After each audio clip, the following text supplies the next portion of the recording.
Je suis très heureux de vous retrouver, j'espère que vous êtes en pleine forme, que vous avez une belle énergie, que vous êtes cool. Merci encore. Comme d'habitude, je vais toujours vous exprimer ma gratitude.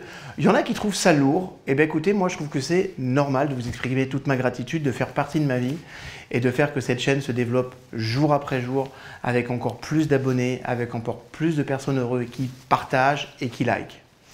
Pour les personnes qui arrivent nouvellement sur cette chaîne, je vous invite à faire quelque chose. Et puis pour ceux d'entre vous qui ne l'ont pas encore fait, bah faites-le. D'abord, abonnez-vous. Abonnez-vous parce que ça permet, une fois que vous êtes abonné, de cliquer sur la petite clochette.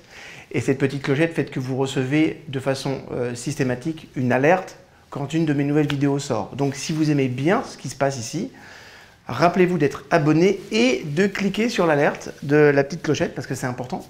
Comme ça, vous découvrez, dès qu'une vidéo nouvelle est sortie, vous la recevez comme par magie. Aujourd'hui, on va aborder un sujet qui est très important et qui me touche particulièrement parce que je suis une personne colérique. Ça veut dire quoi? Ça veut dire que dans mon tempérament, dans mon caractère, je vous rappelle que caractère, ça vient de cellule, de carasse, pardon, et de carasse, ça vient de la cellule. Ça veut dire que on a tous un mode opératoire et l'un des modes opératoires, ça correspond à la colère. Donc il y a des personnes qui sont plus facilement colériques que d'autres. C'est mon cas. Donc le gros travail du développement personnel que je vais à faire, c'était sur la colère et puis dans une période de ma vie sur l'anxiété, mais je vous ferai une prochaine vidéo là-dessus. En fait, j'aimais bien parce qu'il y a Aristote qui disait un truc très intéressant. Il disait, en fait, tout un chacun peut se mettre en colère. C'est une chose facile de se mettre en colère. Mais être en colère contre la juste personne, au juste degré, au juste moment, pour une raison qui est juste et de la juste manière, ça, c'est beaucoup moins évident. Donc la question qu'on va appréhender aujourd'hui, c'est plutôt que de se mettre en colère, apprendre à prendre du recul. Alors, beaucoup d'entre vous, et moi le premier, j'aurais pu dire, David, c'est vachement facile, fais voir, montre, et après on verra. En tout cas, je trouve qu'il existe une notion extrêmement intéressante dans la gestion de la colère. J'en ai souvent parlé, mais je n'ai jamais dit que les neurones miroirs, notamment, jouaient un rôle prépondérant dans la colère. Hein, je vous rappelle que les neurones miroirs, ils sont situés dans le cortex prémoteur, et elles permettent de modifier le comportement d'un individu par imitation d'un comportement d'un autre individu. Ça veut dire quoi ça? Ça veut dire qu'en fait, si vous êtes en colère, il y a de très fortes chances que la personne qui est en face de vous le devienne aussi. C'est pour ça que la colère attise la colère. D'ailleurs, la psychologie positive préconise de marquer une pause afin de reconnecter nos capacités à raisonner. Donc, retenez que la colère déconnecte les capacités de réflexion et vous empêche à raisonner avec logique et à prendre les bonnes décisions. Donc, par voie de conséquence, c'est extrêmement important d'apprendre à faire une pause pour reprendre le contrôle de vos réactions. D'accord? C'est comme si, en fait, vous savez maintenant, à travers toutes les capsules que je vous ai données, que c'est dans le lobe préfrontal que se fait le raisonnement. Mais sachez que quand vous êtes en colère, vous coupez l'accès de ce lobe préfrontal. C'est la raison pour laquelle les personnes disent des choses qu'ils limite ne pensent pas. Et on dit, ah oui, mais tu l'as dit, donc tu le pensais. Bah, pas obligatoirement. Okay? C'est beaucoup plus complexe que ça. Ok, mes chouchous? Donc, le principe, c'est également de... Tiens, important, les neurones miroirs vont donc avoir un effet de contagion. Pourquoi j'ai décidé de vous parler de la colère aujourd'hui? Ce matin, j'écoutais la radio, j'étais dans ma voiture et j'ai entendu qu'en France, une personne dans la région de Limoges, un monsieur jaloux pour aucune raison, okay, s'était mis en colère et avait pris une arme et avait tué sa conjointe. Vous avez déjà entendu ce genre d'histoire? Combien les crimes passionnels sont extrêmement nombreux. Mais on a tous entendu parler de ces violences d'explosion, okay, qui surviennent chez les personnes qui semblent normales, d'accord, mais qui sur le moment pètent complètement les plombs. Ok, et naturellement, ensuite, le regrette. Je crois que les prisons doivent être remplies de ces personnes qui regrettent un acte qui a été posé sur la colère. Maintenant, la très bonne nouvelle, c'est que vous êtes des personnes de développement personnel, okay, des personnes qui cherchent à faire un travail sur soi. Et puis vous êtes abonné à cette capsule. Donc, au-delà d'être béni sur peut-être 12, voire 16 générations, vous allez apprendre la capacité à travailler sur comment contrôler sa colère. Okay, parce qu'en vrai, on est logiquement capable de maîtriser nos émotions les plus puissantes. Nous n'allons pas jusqu'au bout, jusqu'à tuer les personnes que nous avons envie de tuer. Et franchement, c'est bien, parce que je pense qu'il y aurait vraiment un vrai nettoyage sur cette planète.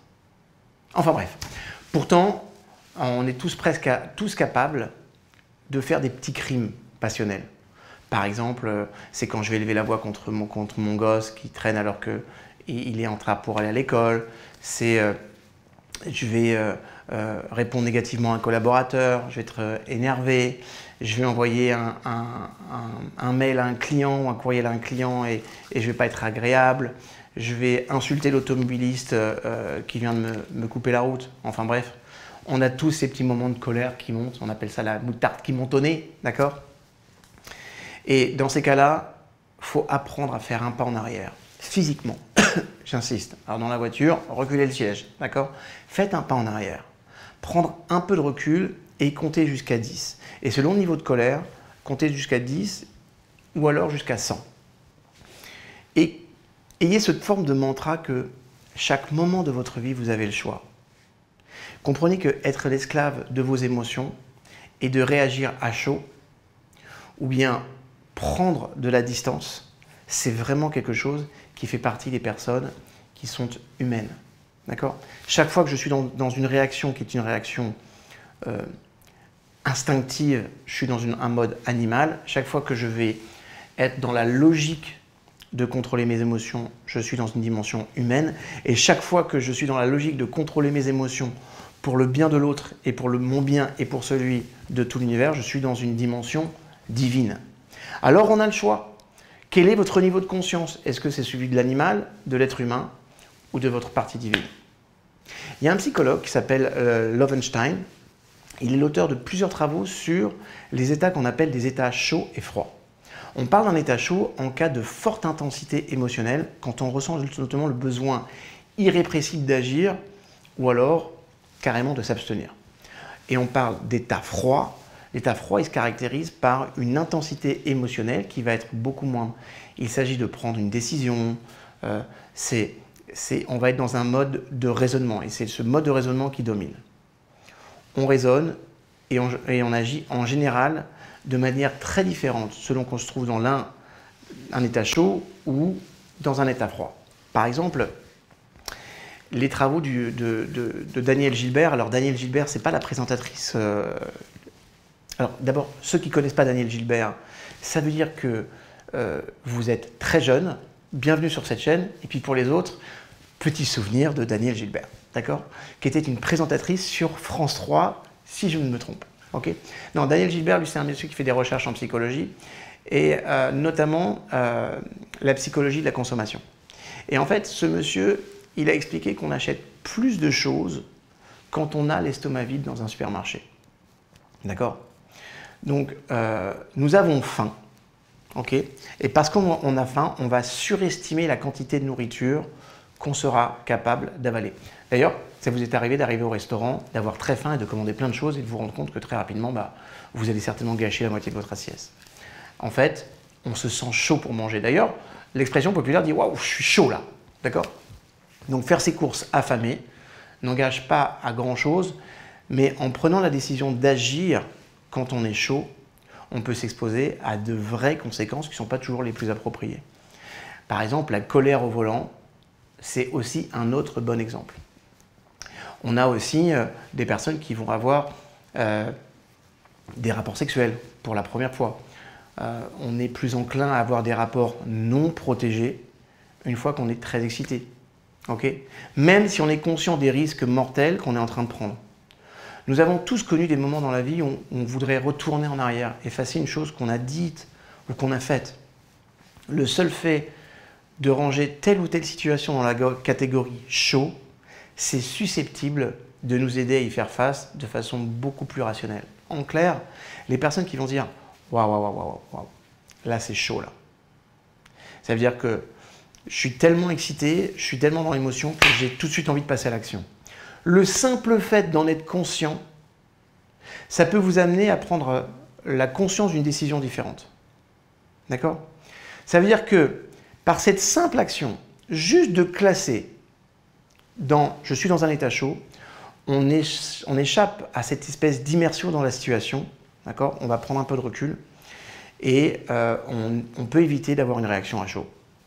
Pour faire en quelque sorte un pas en arrière, l'observer avec un peu de recul et puis un petit peu de distance, quoi. Dire waouh, waouh, waouh, je suis très excité, mais il faut quand même que je me protège, je ne connais pas cette personne. Peut-être elle-même ne sait même pas qu'elle est contaminée, donc ça peut être bien de prendre du recul et de ne pas faire l'acte sans protection, par exemple. Ou alors, waouh, waouh, waouh, prends du recul, tu sais que cette personne, si elle te coupe la route, peut-être que elle est extrêmement pressée parce qu'elle doit aller à l'hôpital ou doit aller un truc comme ça, ou elle est hyper nerveuse, hyper stressée, ou qu'elle a simplement peur. En fait, cette personne est dans un état qui est pire que le tien. Donc, remercie-la de t'avoir mis là-dedans. Prenez du recul. Ok? Et du coup, on sait dans quel état on se trouve. Et on peut prendre des précautions nécessaires, notamment s'il s'agit, comme je vous le disais, d'un rapport sexuel, ou de se donner le temps de se calmer si on est vraiment en contact avec la colère. En tout cas, rappelez-vous mes chouchous, et ça je l'ai souvent dit, mais c'est important que vous l'intégriez vraiment. Le problème de la colère n'est pas la colère, mais l'expression de la colère. Parce que la plupart du temps, la colère, elle est exprimée avec agressivité. Ce que je suis en train de vous dire, c'est que vous avez le droit d'exprimer votre colère, vous avez le droit de dire les choses, mais vous devez le faire sans agressivité. Parce que l'agressivité, en fait, va déclencher chez l'autre, notamment, et aussi chez soi, le fait d'être dans un mode de réaction hyper reptilien, et du coup, alors qu'on pourrait être dans notre bon droit d'exprimer notre colère, et que l'autre aurait intérêt de l'entendre, il ne l'entendra pas du tout. Ça veut dire que ce que vous voulez, c'est dire « Hey, tu as fait quelque chose qui ne me convient pas, tu as froissé l'une de mes normes de vie, donc je voudrais que tu l'entendes pour qu'au moins la prochaine fois, tu ne le fasses plus jamais. » Mais malheureusement, parce que cette colère, on ne sait pas l'exprimer, ou en tout cas on a choisi de l'exprimer avec agressivité, l'autre va se mettre sur la défensive, va recevoir notre colère, va se mettre dans la colère, on va avoir deux schémas émotionnels très forts, aucune raison. Je vous rappelle que l'être humain, il est composé de deux grands esprits, l'esprit émotionnel et l'esprit rationnel. Quand l'esprit émotionnel déborde, le rationnel, il ne fonctionne plus du tout. En clair, quand mon système limbique et mon système reptilien est trop puissant, je coupe l'accès à mon cortex et du coup, je ne raisonne plus. Okay? Alors qu'on pourrait tout à fait exprimer notre colère, de dire à la personne, tu sais quoi, je suis profondément en colère. Je suis profondément agacé. Vous savez, ce matin, j'ai dit ça à ma belle-mère. Je l'ai pris au téléphone et je lui ai exprimé ma colère. Okay? Et je dis, voilà, Anna, s'appelle Anna, j'ai une belle-mère qui est très sympathique. Franchement, je la trouve super cool. C'est un vrai personnage. J'ai beaucoup de respect pour elle. Et puis ce matin, j'avais envie de la confronter parce que je vais la confronter sur une réaction qu'elle a par rapport à une situation de vie, par rapport à un de ses frères qui est malade. Et je l'ai vraiment confronté.